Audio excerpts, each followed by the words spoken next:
দর্শক, নৌপথে ঈদ যাত্রার খবর জানাতে এই মুহূর্তে আমাদের সাথে যোগ দিচ্ছেন মির্জা রাকিব।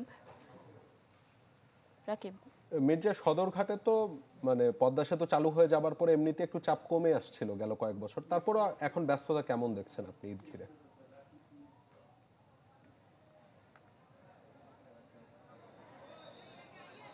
বিশ্বমানের থার্মিক্স রড, সালাম স্টিল থার্মিক্স, দেশের একমাত্র থার্মিক্স রড।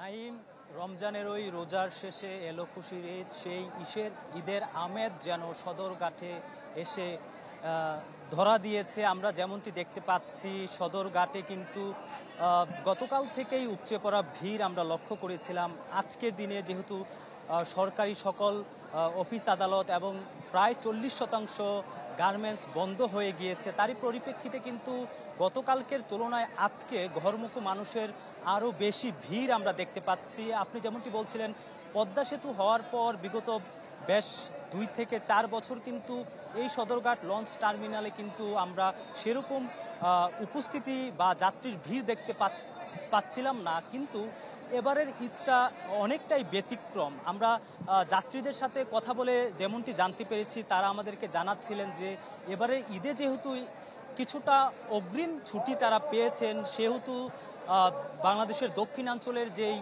23টি জেলা রয়েছে, বিশেষ করে বরিশাল, পটুয়াখালী, ঝালকাঠি, বরগুনা, পিরোজপুরের যেই যাত্রীরা রয়েছেন তাদের যে পছন্দের বাহন লঞ্চে কিন্তু তারা অনেকটা স্বাচ্ছন্দ্য বোধ করেন। এবং আমরা দেখতে পেয়েছি যে নৌ পরিবহন যিনি উপদেষ্টা রয়েছেন তিনি এসেছেন।